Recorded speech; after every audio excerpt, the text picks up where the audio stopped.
Welcome to This Week in Anderson County. I'm your host, Chad McNabb. We appreciate you joining us this Thursday. We have a great show for you this evening. We're going to be talking about all things healthcare. There's a lot going on in the healthcare industry in our state. Of course, with the election of Governor Lee, was one of the biggest topics in the campaign. So a lot to get to as far as healthcare, what it means for you at home. Want to first start by thanking our sponsor this week, the Madison Insurance Group. They're located right in Clinton, right there in the McDonald's. Give them a call for all your insurance needs. We do appreciate them sponsoring the show this week. I want to welcome our first guest, Chris Ray, the retail sales manager with McKesson, who is the largest medical wholesale company in the country. And Chris, we really appreciate you coming out and joining us tonight. Absolutely. We want to get to all things healthcare, and I wanted you to start by just telling our viewers a little bit about your background. I know that you grew up here in Oak Ridge and played sports in Oak Ridge.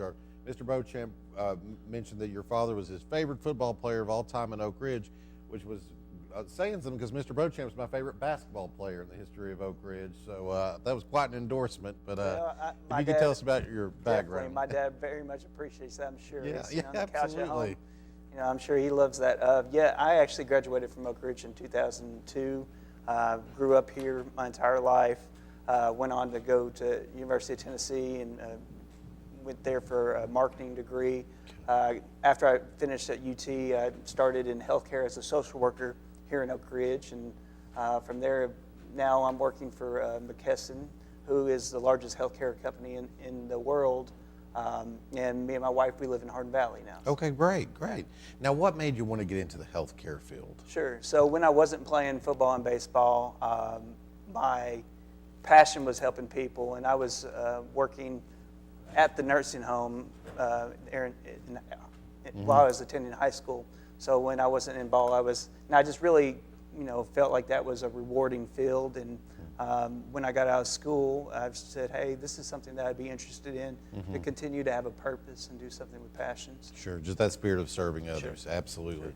And could you tell our viewers a little bit about McKesson? It's the largest healthcare company in the country, is my understanding. Right. It's the Fortune 100 company that no one knows about. We do everything from durable medical equipment to medical surgical items in the hospital, doctor's items, software billing items. But our primary thing is we're a drug wholesaler, so we're a pharmaceutical wholesaler.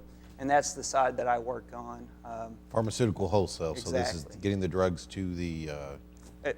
We are the middle between the manufacturers, and then we ship to the actual pharmacy sites. Okay, so from like Pfizer, for example, to Exactly. Walgreens or whoever. Yeah, so we have probably 10,000 different items, pharmaceutical items in our warehouses from all the different manufacturers throughout the world, and then we ship orders every night to our actual customers. I see. And you work here in Anderson County, the Anderson County market? I do. So I work from Chattanooga all the way up to the Bristol area. Okay, so the whole, I guess, Tri-Series area. Okay.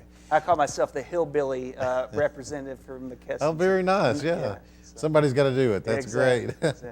That's why they let me keep this beard. So. Well, yeah, you know, a man without a mustache is kind of like a woman with one. There you go. What we say down here. So I love it. If you could give us, in all seriousness, one of our viewers, healthcare is a very important issue to them. Sure. It's a very volatile time in the industry. I know that over the last couple of years. If you could just take a minute to give us an overview of where you think we're at in the healthcare situation in the country and in the state. Sure. Well, I think that we had a real awakening moment this week. I think our national debt hit $22 trillion. So I think we're trying to do something around healthcare. Our current system is saying, hey, this is not sustainable. So what can we do to initiate more of a quality-based, value-based system where providers are trying to influence health habits? And also, I think we're trying to shift some of the responsibility onto the general consumer as well. Hey, you have to take care of yourself. So the system started with Obamacare, but it's not a partisan thing. It's been shifted to the current administration, and the health secretary, Secretary Azar, is trying to address some things that will try to decrease overall healthcare spend and drug spend. Mm-hmm. And I want to ask you, And again, as you said, not in a partisan way or anything, just sort of factually or however you care to comment on it. But how did Obamacare affect your industry? Because I mean, it was just environment changing for a lot of us. Sure, definitely. What it seemed to do is it shifted away from a lot of payment for quantity of visits. So it used to be the more heads that you saw, the more people that you turned through your doors as a healthcare provider, the more money that you would be reimbursed from the insurance companies. Now, since Obamacare, there's been a shift to more of a quality-based system. You have to actually influence those outcomes of those patients. So you want, if it's a diabetic, you want to decrease their blood sugar levels. If it's a cholesterol level that you're trying to focus on. And the same thing with the pharmacies. They're trying to influence people to be more compliant to their medicine and know what they're taking and how they're supposed to be taking it. So almost more of a preventive approach. Exactly. Where you're trying to get people in shape, doing better habits as opposed to coming through the turnstiles so many times. Exactly, yes. Yeah. They're seeing that, hey, if we can be more proactive about healthcare, if we can use drug utilization as a low-cost effort, then we're going to eliminate some of these high-risk factors. So if somebody's more compliant to their statin drug, their heart drug, or they're compliant to their insulin, maybe that's going to keep them out of the hospital from a stroke, heart attack, kidney failure. And that we know those costs soar, and obviously quality of life is impacted as well. So I would imagine there's a lot of truth in that. I mean, Sure. as far as if you do have those healthier habits, you are going to be less sick. Exactly. So, what are, with your unique position, I know that you're probably talking a lot to pharmacists. You probably, of course, in your own life, know people that are sick and patients, things. What are you hearing from patients around the country, perspective? Well, What would they like to see change? What would they? Well, I think that most of our general patients and consumers want to see healthcare costs go down. Sure. It's obviously a topic that they're bringing up to their politicians of, hey, is this going to be the difference in me affording my light bill or buying my insulin? And that's obviously a very urgent topic that our legislators are looking into. So I think that they want to find a healthcare system that's willing to work with them and collaborate with them and try to make sure that healthcare is affordable. Yeah, and it seems like this is something that both parties agree is not working as good as it should. I mean, I think that's the consensus in the country. Do you get that in your travel through East Tennessee? Most definitely. I think this is a bipartisan effort. Sure. Both sides can say, hey, look, the taxpayers are really having to pay a lot of money towards health care through Medicare and Medicaid.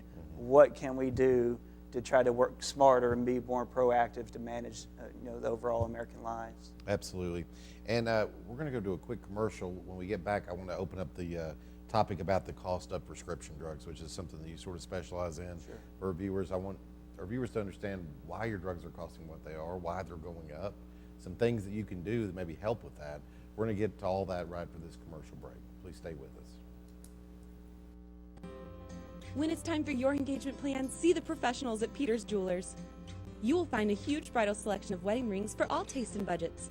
And at Peters Jewelers, their skilled jewelers can handcraft just about any piece. If you can dream it, Peters Jewelers can make it. Peters Jewelers is a family-owned company with years of experience providing good old-fashioned customer service with attention to every detail. When quality counts, trust the professionals at Peters Jewelers. 1159 Oak Ridge Turnpike in Oak Ridge.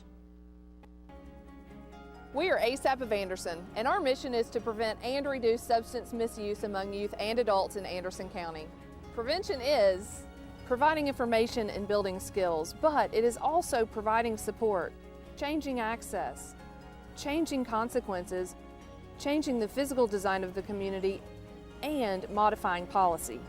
What role will you play in preventing substance misuse? Find out more at asapofanderson.org. After doing the reverse mortgage, I found out it's not too good to be true. I can travel now. I actually have a savings account that I was unable to maintain before. And I can do the things that I really want to do. And the house, the beauty of it, it's all true. I own the house, and now it doesn't own me. Stop by your 10 Bank today, 463-9444. Well, my name is Carmel Beatty, and this is my son Lachlan, and he's 4. He has Down syndrome. And a couple of years ago, we looked for a program for him to attend a daycare or a preschool, and we really weren't prepared for the obstacles that we encountered when we were looking for a program for him, just because he's not on the developmental level of a typical child. But we found the Early Learning Center, and without hesitation, they said they would be happy to have him, they would be happy to serve him, and he has really enjoyed coming here. He's been here almost 2 years. He's thrived in their program. They don't hesitate if they need to make adaptations for an activity for him to participate. We've always tried to just form his life around him being a typical child, that he's not different from the other kids. And that's really the way we're treated here, and it's really helped our family to also see him, you know, as just like any other child. The Early Learning Center is definitely a family, and we couldn't be happier with our services here and the time that we've spent here.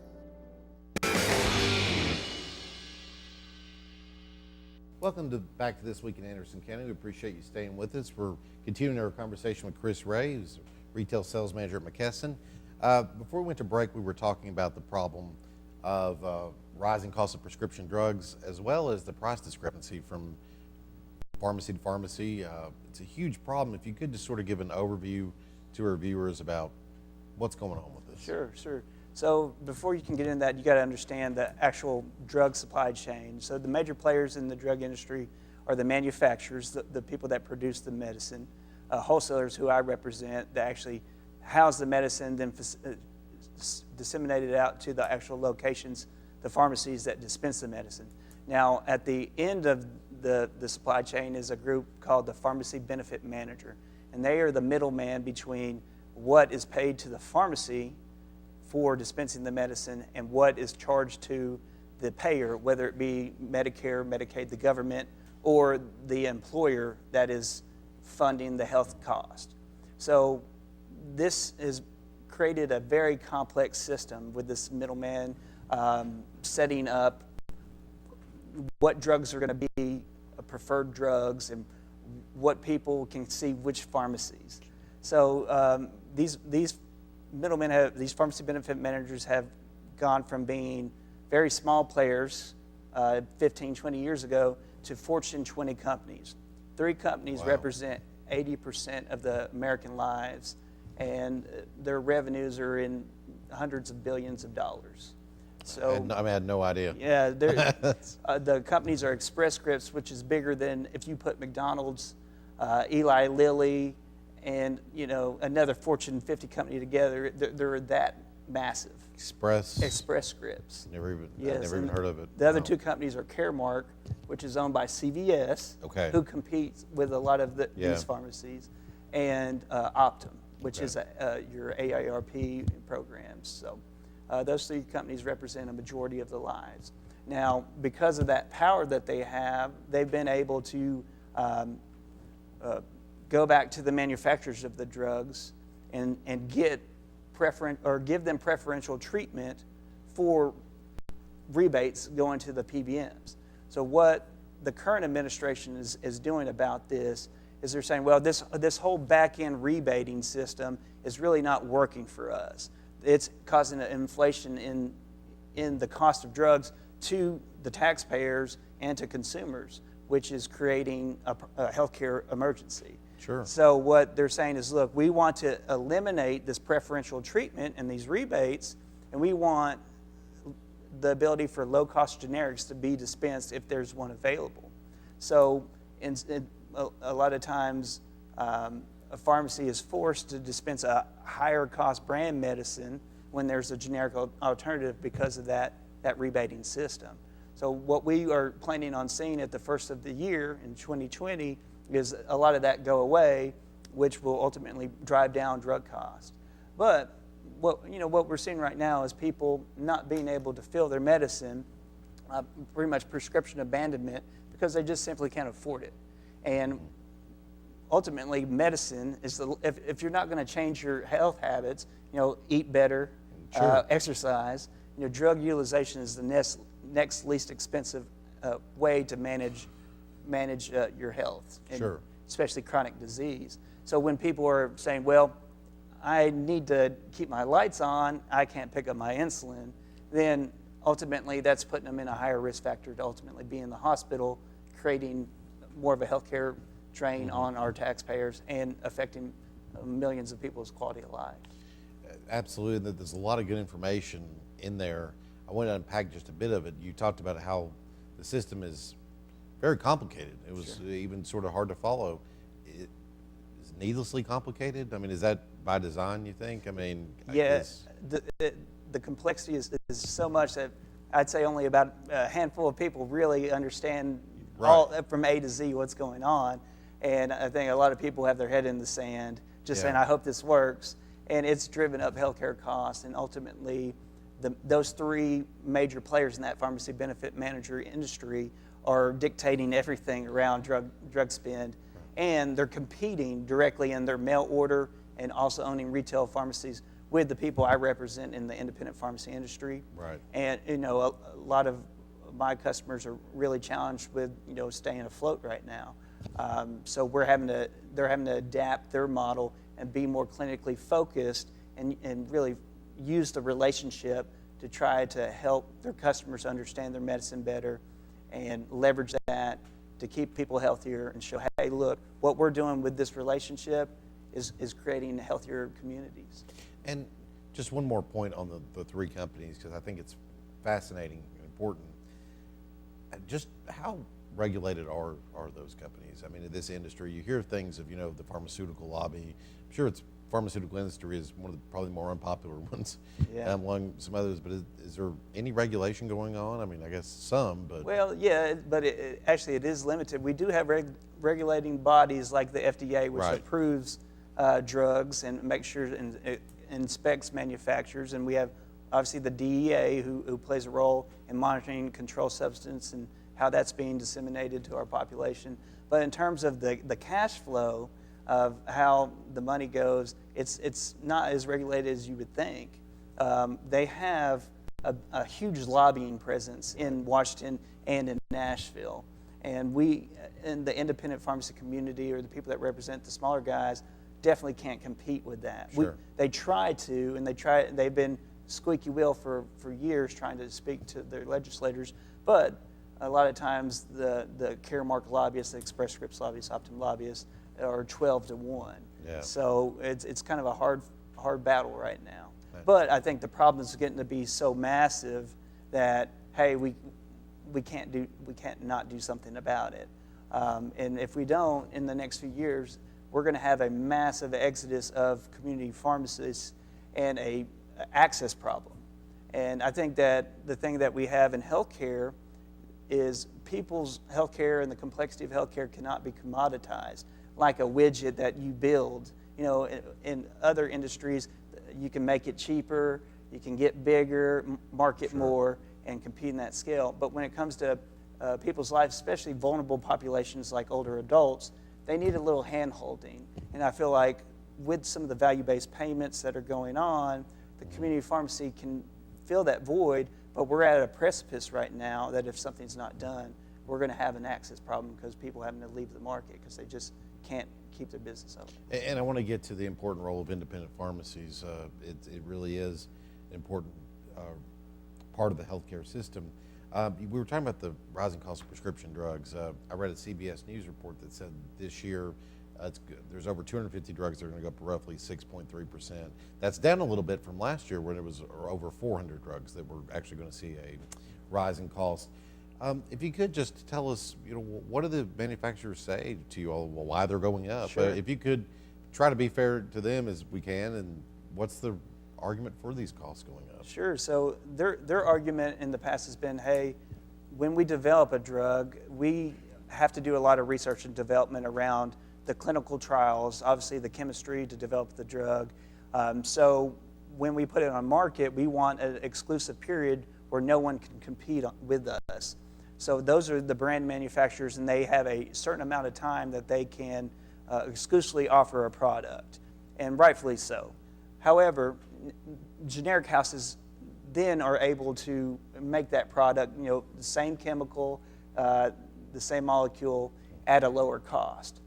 But this whole rebating system, a lot of times those generic manufacturers aren't able to get the placement because the money being passed to the PBM, Sure. therefore rising drug costs. Right. Because we have a lower cost option on the market, but we're showing preferential treatment to those branded drugs. Sure. And those major players in that side are the ones shuffling all those pieces. Sure.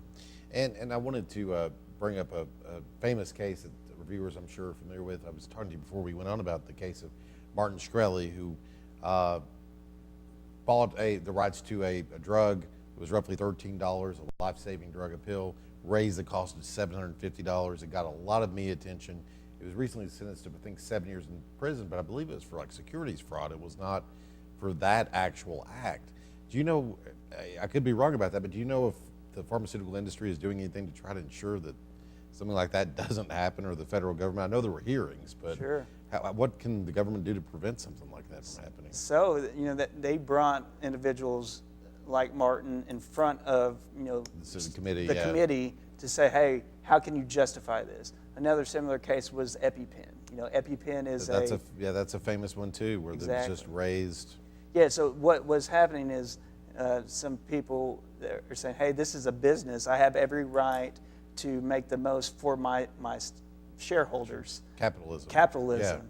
Yeah. However, the people on the other side, the consumers are saying, hey, I have to have this medicine. This was produced for much cheaper. I will die without it. I will die without it. I'm going to have it.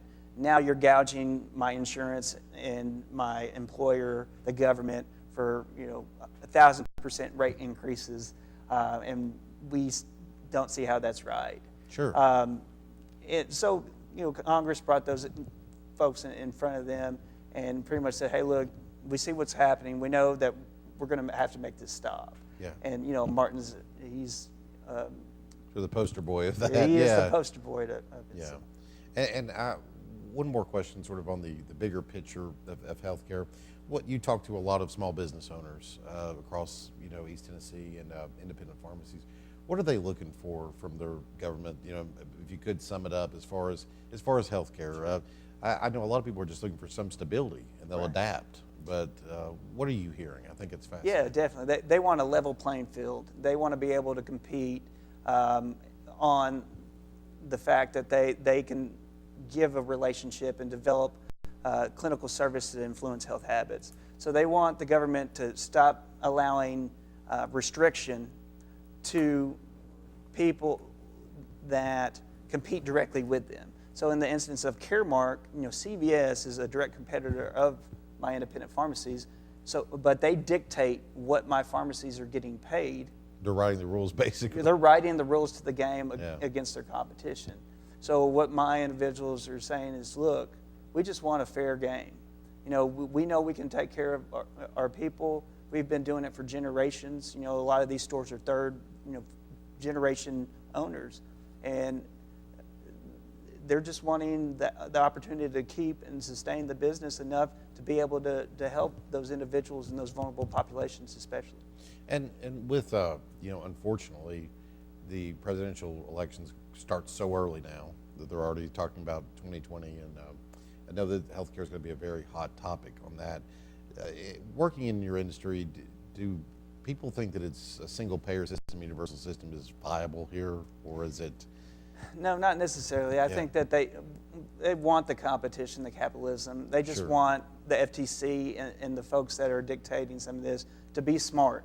And do the research and not listen directly to all the lobbyists. We have had a lot of consolidation among the insurance market, where there's 3-4 major players, and same with this pharmacy benefit manager market. And now we're starting to have some channel disintermediation where CVS owns a PBM, CVS owns an insurance company. So you have oligarchies where a few people. It's kind of a take it or leave it system. They kind of bully people around and say, look, here's the contract for providing the services.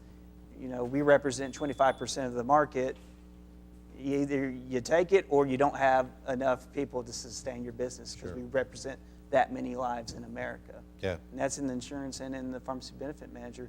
And what the current administration is saying, hey, if you are passing along that savings to the payer, the government, the taxpayers, we understand the consolidation. But they're starting to do the research to see, look, a lot of this money is not being passed to the government, to the payer. It's being padded in the pockets of these Fortune 20 companies. Sure. And we're going to go to a commercial break. When we get back, I want to talk about some things that our viewers can do to help offset the rising cost of prescription drugs. A lot of tips you were sharing with me that I want to get out to our viewers. Again, I want to thank Madison Insurance Group. Please check them out for all your insurance needs. We'll be right back after this commercial break. I am for the child who's had 7 addresses in a single year because she's in foster care, because her father abused her, and her mother couldn't believe her. She is the child I am for. I am a CASA volunteer. I am you.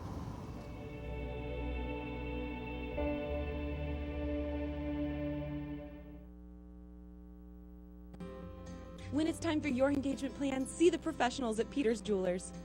You will find a huge bridal selection of wedding rings for all tastes and budgets.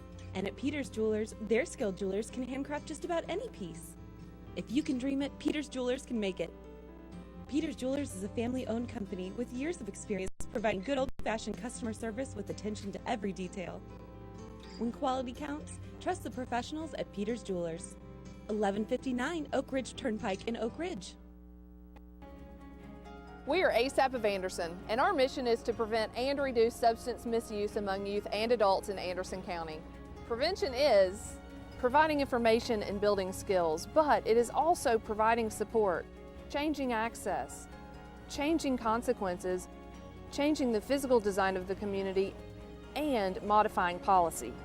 What role will you play in preventing substance misuse? Find out more at asapofanderson.org. My name is Sabrina Sumlin, and Healthy Families Tennessee has helped me a lot. As a first-time mom, they taught me a lot about newborn care, and they also helped a lot with development as my son got older. The person that comes is Leona, and she interacts with Jackson so well, and there's a book where she goes through different milestones I should be expecting and ways to deal with terrible twos or just different things, even when he first started eating solid food. And she makes sure to include advice for him as our son gets older, as well as the advice for me. In some of the simplest ways, just as having someone to talk to. When you're a stay-at-home mom and you're at home with a toddler all the time, you don't get out a lot. And so that's one just really simple way. The United States Air Force has a proud history of leading our nation in embracing diversity. We've been reaching new heights for years by understanding it's our individual experiences which make us strong. You can share in this success by seeking opportunities to learn and grow as a member of a diverse team. We are the world's greatest Air Force, not because of what we do, but who we are. This message is brought to you by the U.S. Air Force. After doing the reverse mortgage, I found out it's not too good to be true. I can travel now. I actually have a savings account that I was unable to maintain before. And I can do the things that I really want to do. And the house, the beauty of it, it's all true. I own the house. And now it doesn't own me. Stop by your 10 Bank today, 463-9444. In Vietnam, we took care of each other. In combat, you look out for your battle buddy. I'd do anything for my unit. When things get tough, it's great to know somebody's there for you. Every step of the way. DAV stands behind America's veterans to make their transition back home easier, with free services and help getting the benefits they've earned. Help us fulfill the promise to our men and women who served. Go to DAV.org to learn more.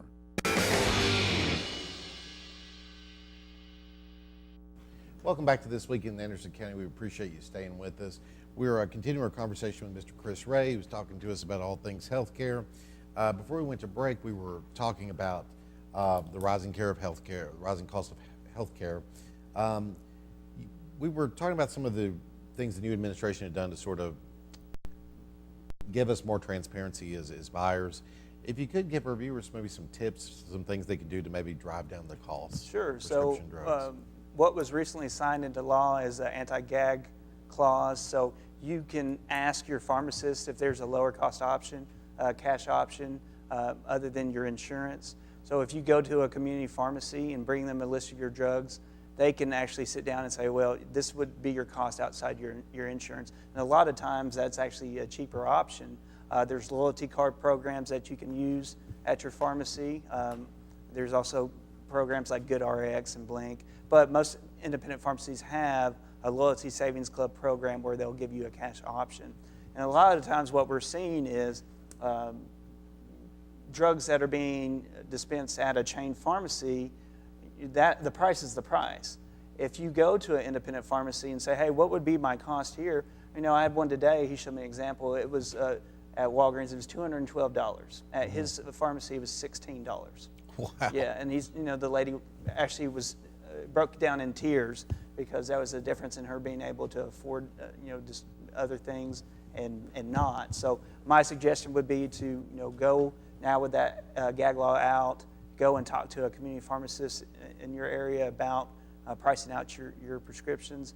Also, there's copay assistance programs. If you're not a Medicare or Medicaid recipient, a lot of times there's copay coupon cards for certain items. If you are a Medicare or Medicaid, there's some private grants that you can sign up for if you meet the criteria. A lot of times it's based on the medicine you're on and your socioeconomic situation.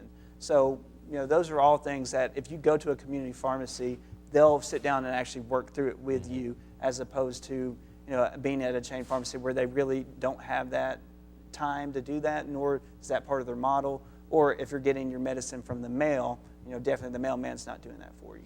And I want to share some of the reviewers just supports exactly what you just said as far as the difference in pricing among different pharmacies. A news group out of San Antonio did a study on this very issue as far as the difference in pricing from pharmacy to pharmacy. This is just an example for the drug Lipitor, a 30-day supply of that. At Walmart, on this particular day, was running $179.31. HEB was $351.89. Costco, $354.37. CVS, $373. Walgreens, $446.99. So you see almost a $300 difference between one and the other. Sure. There was not an independent pharmacy on here, but you can see the price difference just even among the big ones. Yeah. So is that more common than we think? It's very common, and wow. I think that a lot of times as consumers, we just associate big box, Walmart or Costco. Hey, this is the cheapest option because this is a big box store, and that's not necessarily the case in drug costs. So I'd definitely go and speak to your community pharmacy. There's a half a dozen here in Anderson County that'd be glad to talk to you.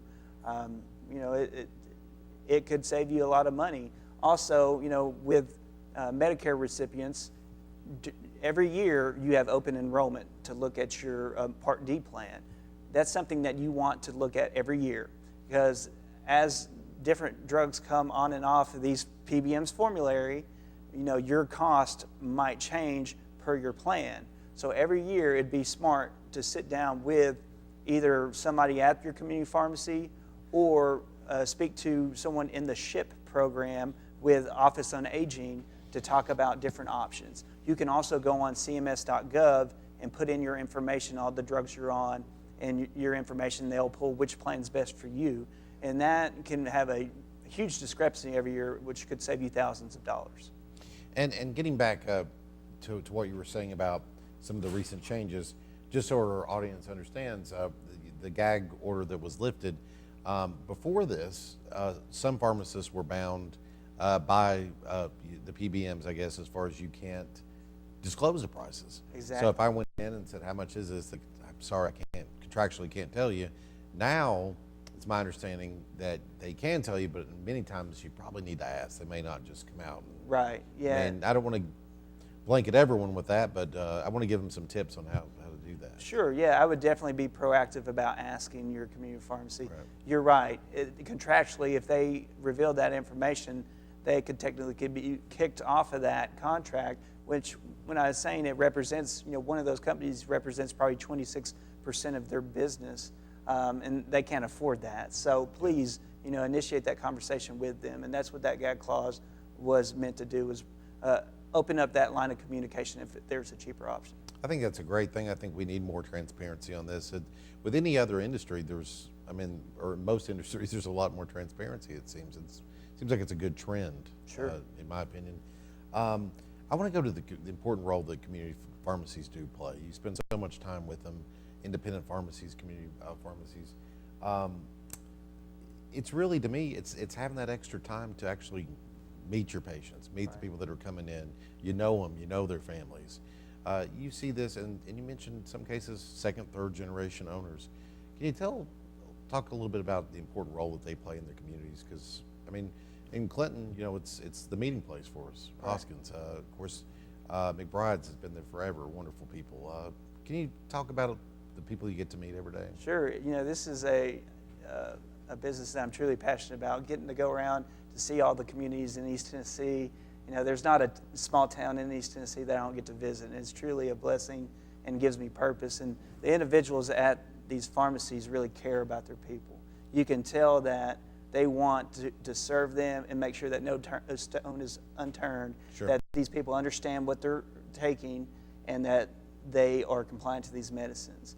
And they're genuine and authentic about that. Absolutely. And some of the things that they're doing now to leverage those relationships, they're trying to be a lot more proactive about those conversations. So like I said, with Medicare changing to more of a value-based payment system, it's really incentivizing pharmacies to keep you compliant to your medicine. So one of the things that they're doing is a program called Med Synchronization, where they organize all your medicine to come due at the same time, so they can track to make sure you're taking it properly. It is convenient for you because you pick it up once a month as opposed to 3 or 4 times to the pharmacy. It's convenient to pick it up once a month. And then they know, hey, you're going to run out the same time next month. And if there's a reason that you don't come pick up, or you tell them, hey, I have some extra, there's a problem. There's an adherence problem where you're not taking it properly, and they can address it. And really, you need to work with them around that, because there's going to be personal accountability to this. The insurance company is going to look at they can see and track to see that you picked up and you're taking your medicine on time. And if you're not, God forbid you end up in the hospital with a stroke, a heart attack, kidney failure, they're going to look and say, hey, did Miss Jones do everything she possibly could do to manage her diabetes or heart failure or COPD? And if you're not managing your health, then technically they could kick you off their plan. I'm sure they will check that every time, too. Exactly. Yeah. So the Med Synchronization program is a great service that the pharmacies are doing. Also, compliance packaging, where they go the next step and they put it actually in a card that tells you, hey, you take this in the morning, this in the afternoon, this at night, and it has all your medications in an actual package. All you have to do is pop it and put it in your mouth. Mm-hmm. A lot of the pharmacies are delivering, so to make it even more convenient. They're also doing immunizations, shingles shots, flu shots, pneumonia shots. They do med reconciliation, which means, hey, say you've been to multiple physicians or you've been in and out of the hospital or a nursing home, they're going to gather all the new data, see any prescription changes, and make sure that everything is correct and all the providers that you deal with know exactly what you're on. And they're going to communicate that back to you and eliminate that confusion. So that's an informal conversation of saying, okay, this has changed, but how are you doing with this? How does this make you feel? And they're trying to address any kind of issues that you might have, because a lot of times what happens is we have issues and we just assume this is the best route to take, and we don't communicate that to our doctor or our pharmacist. Absolutely. And I want to go back to, you mentioned Medicare, the Part D, open enrollment is every year, you were saying. Mm-hmm. I know we have a lot of seniors that are watching the show tonight. You talked about how important that was. If you could just expand on that a little bit more. I mean, they may be, if they're already on the program, they may not be looking at the newer benefits benefits is what you're saying, or Yeah. just accepting it, and there could be major changes? Yeah, I think that we just assume that what we're on now is probably the best option for us Exactly. ongoing. Yeah. And that's not necessarily the case. There's a lot of changes. Obviously your physician might put you on something differently, take you off something, or your plan might change and cover something else that that might be a lower cost to you. So always looking at that in the fall, open enrollments around October, November, early December time, setting up an appointment with someone that is qualified to address those, or at least getting on CMS.gov and putting that information in, can really save you a lot of money, and ultimately, keep you compliant to your medicine, which keeps your quality of life, enhanced. And for some of our younger viewers that are more tech savvy, there are a lot of apps out there as far as that can help with competing drug prices. We mentioned the Good RX. I'm sure there's others, but you can actually type in your location. They will give you competing prices, is my understanding. So a lot of resources out there is what I'm finding out. Yeah, most definitely. I think that technology is starting to come into our industry a little bit more. Refill reminder apps, or hey, your prescription's ready, or hey, it's time to take that prescription today. So technology is obviously advancing how we communicate with our patients and our customers, and I think that it's been a good thing. And we were talking about the discount price that some pharmacies, I guess, do offer people that do not have insurance. If you were to go in with insurance, could you ask the pharmacist, what if I just paid for this, a generic brand, and get it at a cheaper rate? Yeah, and that's exactly what the gag clause is trying to eliminate, is saying, look, what if I just buy it? What if I just buy it? Your copays can be astronomical even with insurance, and a lot of times the pharmacy can say, well, look, this is a better option if you just pay me directly for this. Yeah, it doesn't hurt to ask at this point, just to see what they say. Right, so they buy it from the wholesaler, me, at a certain cost, and they can say, okay, this is what I can live with in terms of a cash price, and it could be less than what your insurance is paying them and charging you as a copay. And getting back to the idea of the rising healthcare costs, in doing this show now for several months, the one thing I've learned about the good people of Anderson County is there's so many resources out there. We have so many wonderful nonprofits that help people. We've had so many amazing people sitting in that chair that are helping people every day. And like you said, we sort of just assume we make a lot of assumptions as people, we all do it. But if someone's at home and they cannot afford the medicine that they have to take, what would you suggest that they do? Because I'd imagine there's all types of resources out there to help them as far as where would be a good starting place. Right. So the Office on Aging has a program called SHIP, and they've trained volunteers to know exactly all the Medicare benefits that people could tap into. I would also recommend maybe going to your local health clinic. A lot of times they're 340B eligible, which a 340B is a government program that allows people to get chronic disease medicine at little to no cost, because they said, okay, these people can't afford their medicine, so if they're not taking their insulin or their rescue inhaler, ultimately we know they're going to be at high risk to be in the hospital, and that's going to be more of a cost to the system. So that 340B program with the health clinic, the copay assistance grants that I'm talking about, that's also an option. There's private institutions like PAN and HealthWell Foundation where people donate money to help with copays, and that's eligible for everybody, not just Medicare and Medicaid. Mm-hmm.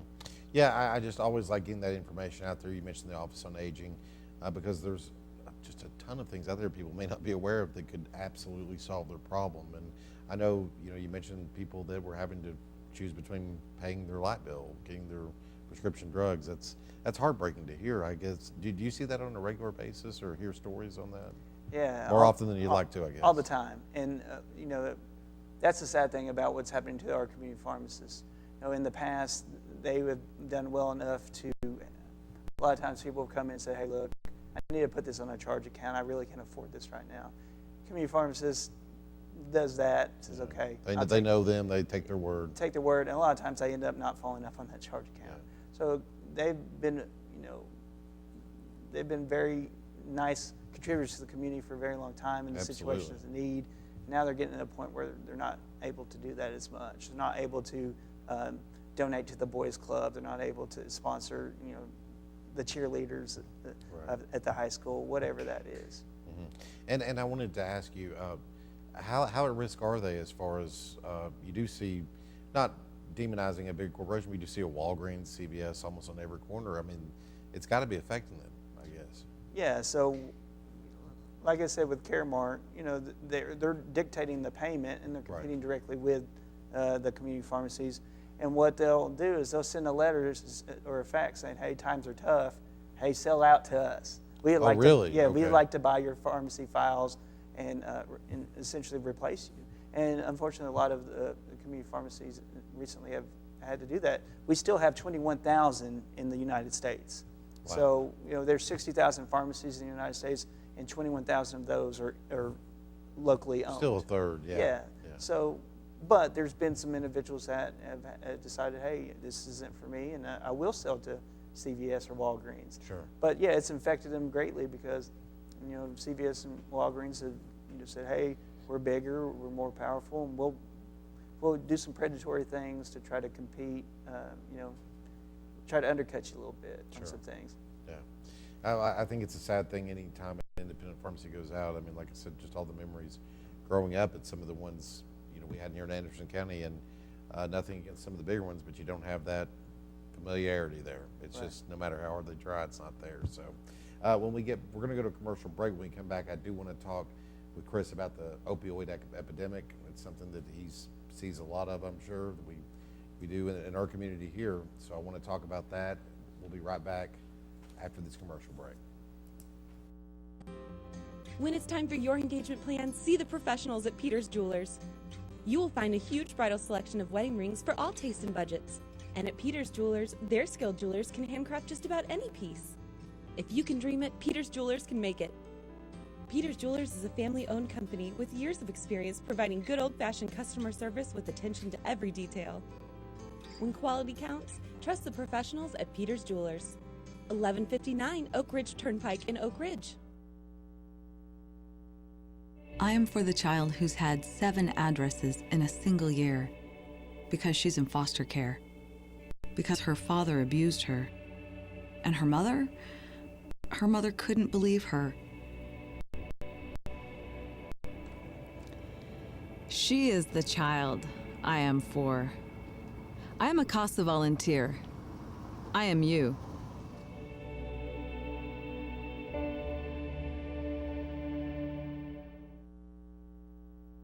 After doing the reverse mortgage, I found out it's not too good to be true. I can travel now.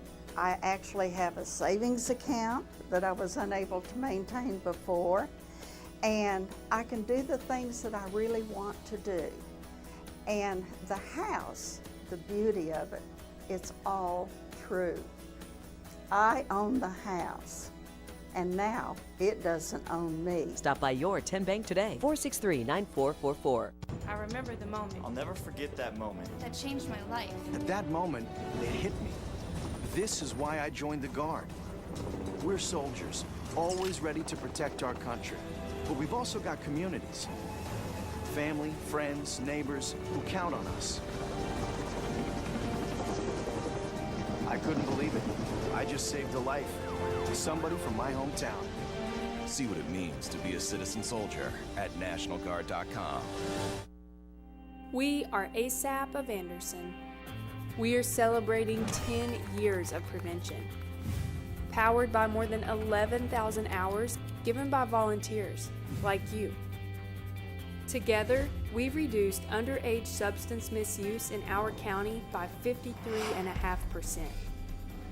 Our brand has changed, but our mission remains the same. Prevention works.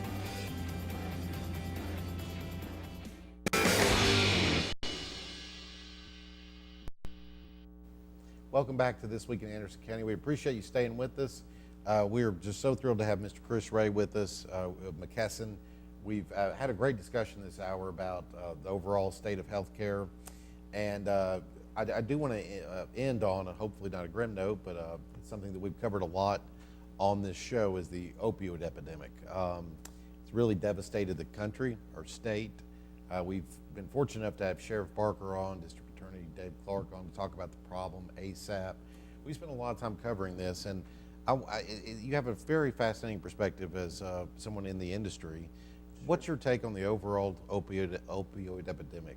Sure, it's a multidisciplinary issue that we have to, everybody has to get involved in this, and it's a bipartisan issue. It's serious, and I'm in pharmacies every day throughout Appalachia, which is heavily hit by it, and I see the repercussions of people that have dealt with addiction, and the pharmacies that are trying to, help them get through that, whether it be, dispensing medicine that's an alternative to try to help them, or just, simply saying, hey, we're here to support you, we're here to counsel you, but give you more of a community support and pray for you. So, it's tough, and I think that as a society, we're starting to realize that there are some alternatives to help, and here in the state of Tennessee, we've funded some research, and we've also funded a program called Tennessee Together. Right now, how that's going to impact you in the community is if you've had surgery recently and you go to the pharmacy, you're probably going to get limited on the prescription. So you might just get a few days and have to come back for the rest of it. And that might be a hassle, but please don't take it out on the pharmacies. They're dealing with a state law, and the whole goal is to limit the amount of opioids, if they're unnecessary, that are going into the market. So if you're not using them, they're not sitting in your medicine cabinet. So, yeah. And another thing that we're really trying to promote is drug disposal. Finding a local disposal site. That could be a community pharmacy, that could be a sheriff's office. And if you're not using that medicine, and even if you don't know what it is, and it might be an antibiotic, going and taking that and getting rid of it. So I think that there are some things on the forefront of saying, hey, let's address this. But it's definitely a tough issue to tackle right now. Yeah, and I'm hopeful. I think that so much awareness has been raised. I do think we are starting to make progress. Do you get that feeling too among talking to pharmacists? Definitely. Something that's been refreshing recently, the administration passed the Farm Bill Act, and what that is they're allowing CBD oil to be dispensed. So in the pharmacies, they're carrying it, and it's not what you see at the gas station. It's a pharmaceutical grade, quality CBD oil, and people are using it, and they're not having to deal with the pain medicine or with anxiety medicine or with... Yeah, if I could, what exactly is CBD oil prescribed for? Because we're seeing it everywhere now. Sure. And well, it's kind of new. It's typically good for anxiety, for sleeplessness, for inflammation and pain. Okay. There's a stigma out there that, hey, it comes from the hemp plant. Is this marijuana? And that's just not the case. We could do a whole show on education around this. But marijuana has THC, which is a psychoactive chemical, and CBD is more of a medicinal chemical that comes from the stock of the plant, and it's for those things. And people are seeing results that they didn't necessarily see with prescription medicine. And you can go to your local pharmacist now and be counseled and see if that's an option for you. So that's apples and oranges as far as marijuana, CBD oil. Exactly. Even though there's a common hemp, I guess, would be the common factor there. But. Right. So the Farm Bill Act passed where people can grow hemp plants under certain restrictions. You can't go out in your backyard and start growing. Sure. But then the company that's doing it, they have to provide a certificate of analysis saying that they don't have that THC in that item. That's the psychoactive property, and they're able to sell it for resale and retail establishments. And I wanted to ask you about we've covered this issue a lot from the law enforcement perspective. Had a lot of people in law enforcement on talking about the problems with opioids. As far as the actual drugs, you hear a lot about OxyContin, and now you hear fentanyl, which is new, but it's been getting a lot of attention. These are incredibly dangerous drugs, and I just wanted to see if you could comment on what those drugs do, what they're for, because you see abuse of them, and they're incredibly dangerous, I suppose. Well, definitely. If they're not used the proper way. Sure, and I'm not a clinician, but ultimately, opioids are attached to opioid receptors and pain receptors, and they're trying to eliminate pain. Right. But they're highly addictive substances right. that, some people, it doesn't take really much to become addicted. So we're trying to counsel around the risk associated with this. Hey, this is a drug that, you've had surgery, but just understand that this is not something to take lightly. And, there is the risk of overdosing, and unfortunately you're seeing more overdoses in the United States than people dying in car accidents. Yeah. And so it's an issue, and it's not a socioeconomic issue. You have people of all walks of life that are impacted by this, and I think that's why it's getting the attention that it does. Absolutely. And I did want to ask you one last question about something that's been in the headlines a lot across the state is the rural hospital closures. Sure. We're up to close to around a dozen now, I believe, throughout the state. How's that affecting the industry at all? Is there any kind of correlation between that and prescription drug prices? Well, I think that it affects the community because there's less access points. Now people in rural communities are having, to drive to trauma centers or, go to get ambulances to trauma centers that are far away, and sometimes minutes matter. So losing those rural community hospitals is obviously an issue. I think what's happening is they're not generating revenue in those areas because you're having to write off a lot of care as charity care because you have more indigent populations that don't have insurance, and Medicaid you can't pick up the entire bill. Sure. Something that does help rural hospitals is that 340B program that I mentioned, where those doctors write for certain medicines, and the hospital is compensated for that, along with the pharmacies that dispense that, ultimately trying to keep those people compliant and out of the hospital.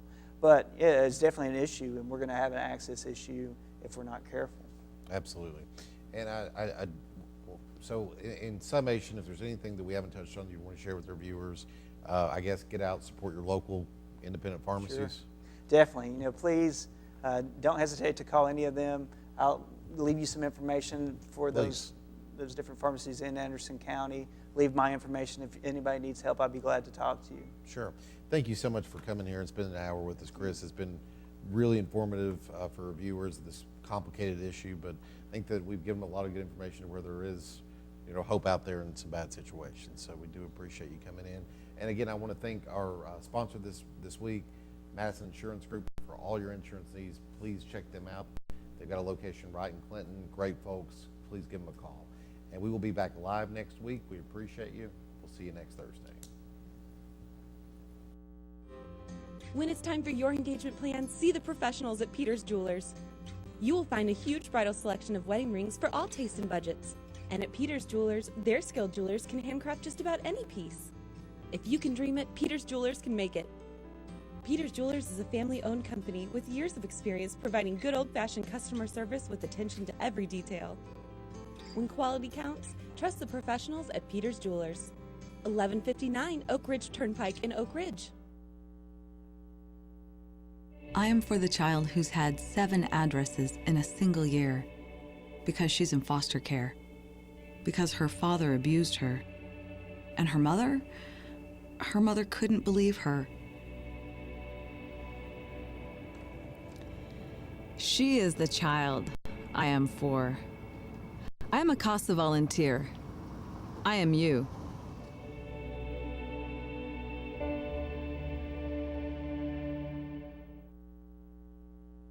After doing the reverse mortgage, I found out it's not too good to be true. I can travel now.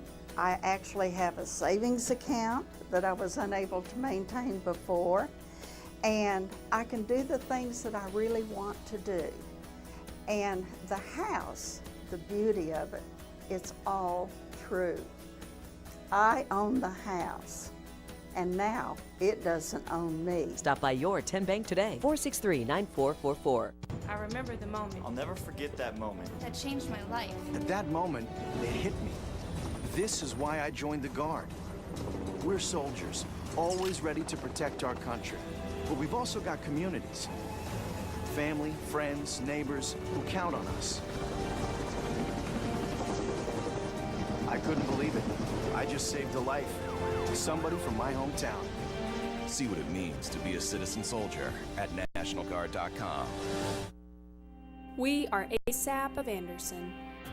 We are celebrating 10 years of prevention, powered by more than 11,000 hours given by volunteers like you. Together, we've reduced underage substance misuse in our county by 53.5%. Our brand has changed, but our mission remains the same. Prevention works.